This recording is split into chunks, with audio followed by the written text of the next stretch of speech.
Can Alonso win the 2023 title? I'm sure most of us would love to see him win a third championship, but is it really possible? The first race of Bahrain was just completed and he got a podium, but is it all the hype or is he actually that competitive?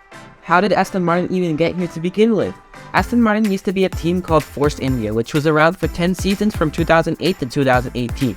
Halfway through the 2019 season, they were rebranded to Racing Point after being bought by Lawrence Stroll, and in 2021, the Aston Martin following a sponsorship deal. In 2021, they had a mediocre season, getting P7 overall in the Constructors' Championship. Aston Martin started off even worse in 2022, being the slowest car only in front of Williams. Luckily for them, they were able to improve their car so much that by the end of the season, they were able to fight right at the front of the midfield. And starting off with 2023, they seem to be the second fastest car so far. So what happened in the Bahrain Grand Prix?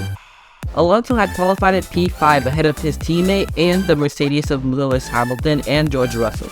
He got a good start, but Lewis Hamilton overtook him into turn 4. Unfortunately, Stroll made contact with Alonso, causing him to lose a place to Russell. On lap 13, Alonso overtook Russell again in P6 and started chasing Hamilton down.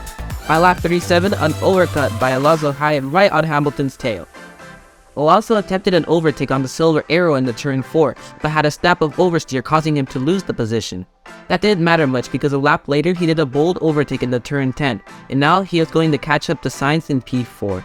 On lap 41, the Ferrari of Charles Leclerc had an engine failure.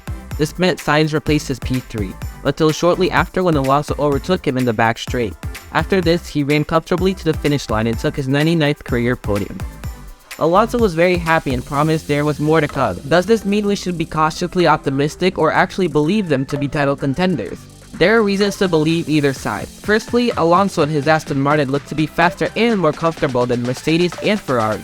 Both Alonso's race and qualifying pace were better too, and he was really good at managing tires, which is what arguably won him the podium.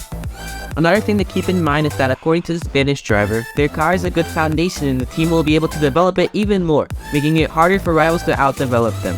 Also, Fernando's teammate Lance Stroll had an injured arm but still qualified for a credible P8 and improved that in the race to get a P7. This proves as a testimony that the car feels good for both drivers.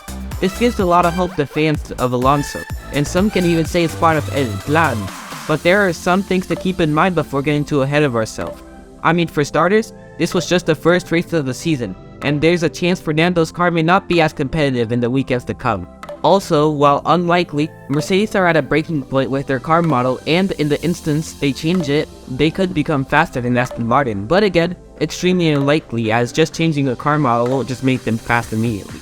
Also, another thing to keep in mind was that Alonso got the podium with some luck. The fact that Leclerc's engine broke was out of Alonso's control, and if he hadn't gotten that podium, he definitely wouldn't have had the same hype he has now. Nonetheless, definitely the biggest factor that hurts Alonso's title chances are the title contenders themselves, aka Red Bull.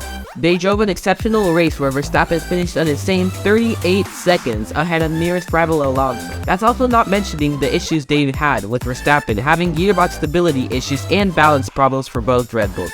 In the case that Alonso is ready to compete for the title, he needs to beat Red Bull, who seem unstoppable once again this year. While anything is possible, it's a fair statement to say that it's not very likely. One thing I can confidently say, if things continue the way they are going, I can definitely see Aston Martin fighting alright up there with Red Bull and possibly Mercedes for the 2024 championship. So what can we learn from all of this? Aston Martin look very strong this year, but they are still not in shape to win the title. I hope to be proven wrong because who doesn't like to see Fernando in another title battle? If you like what you saw, please consider subscribing, it'll help me out a lot. Click the video that's popping up on your screen right now to see the biggest changes for the 2023 season. Catch you all in the next video. Peace.